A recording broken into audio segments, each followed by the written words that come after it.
Deru mesin truk bertonase besar pengangkut logistik bersahutan dengan bunyi knalpot mungil motor kita. Setiap sore saat pulang kerja hingga malam tiba. Jalur perkotaan kita ini sangat sibuk.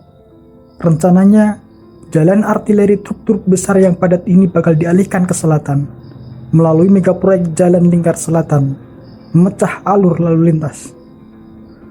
Proyek yang sudah lama mangkrak di atas kertas itu, kini resmi masuk babak baru yang lebih serius.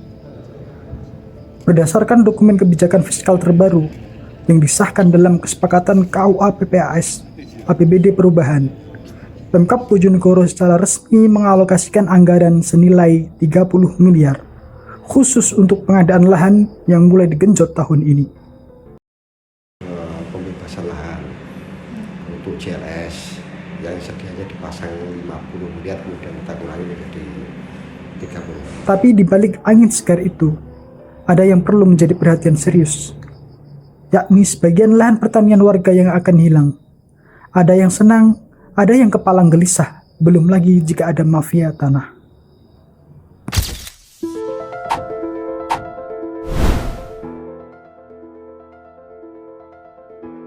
Kenapa mega proyek JLS ini terus didorong?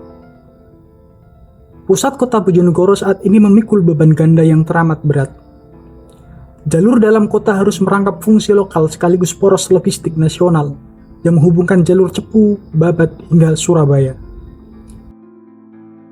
Berdasarkan hasil studi kelayakan atau feasibility study dan desain pengembangan yang digarap bersama Pusat Kajian Lembaga Kerjasama Fakultas Teknik Universitas Gadjah Mada, keberadaan jalan lingkar atau ring road mutlak diperlukan. Kajian tersebut mencatat bahwa tanpa pengalihan arus kendaraan berat di luar pusat kota, umur perkerasan jalan dalam kota akan ambrol jauh lebih cepat dari estimasi akibat beban muatan sumbu terlampau tinggi. Berdasarkan konfirmasi dari Dinas Pekerjaan Umum Bina Marga dan Penataan Ruang Bojonegoro, dokumen detail engineering design saat ini sudah rampung 100%. Dana segar senilai 30 miliar juga telah diketok di APBD perubahan untuk eksekusi pembebasan lahan secara bertahap. Targetnya ambisius. Konstruksi fisik mulai digulirkan pada 2027 mendatang. Jalan lingkar selatan Bojonegoro ini akan membentang sekitar 19 km. Dibangun 4 lajur dengan satu medan, Ring of Way, atau total lebarnya 24 meter. Selain digadang mampu mengurai kepadatan arus lalu lintas di perkotaan Bojonegoro, JLS ini juga digadang merangsang pertumbuhan ekonomi baru di sepanjang jalur mendatang. Seiring rencana proyek ini bergulir, efek ekonominya langsung memicu ledakan harga tanah di wilayah yang dilalui, seperti di kawasan Dander, di mana harga tanah sempat dilaporkan melonjak hingga menembus angka 1 juta per meter persegi, jauh melampaui NJOP.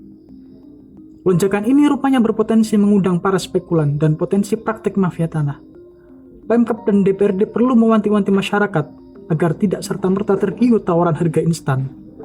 Praktik lancung mulai dari manipulasi informasi, intimidasi, hingga pemalsuan dokumen pertanahan seringkali dimanfaatkan oknum tak bertanggung jawab untuk mengeruk keuntungan. Jangan sampai warga asli malah merugi dan tertipu di tanah sendiri. Terdapat revisi rute pada mega proyek JLS Bojonegoro ini. Jika rancangan awal sebelumnya menempatkan titik barat di Desa Sukoharjo, Kecamatan Kalitidi, maka pada pemutakhiran desain terkini, titik flyover ujung barat resmi digeser ke Desa Ngablak, Kecamatan Dander. Imbas dari pergeseran ini, Kecamatan Kalitidi secara resmi dicoret dari peta jalur JLS. Secara keseluruhan, proyek JLS ini nantinya bakal melintasi 16 desa di 4 kecamatan, yakni Kecamatan Balen, Sukosewu, Kapas, dan Dander. Lengkap dengan rencana penyediaan rest area dalam dokumen perencanaan pengadaan tanah. Dengan anggaran pembebasan lahan yang sudah diketok, sosialisasi DPPT yang ngebut, serta ancaman nyata para spekulan tanah, babak awal JLS ini benar-benar menuntut kewaspadaan ekstra dari masyarakat maupun ketegasan aparat pemerintah.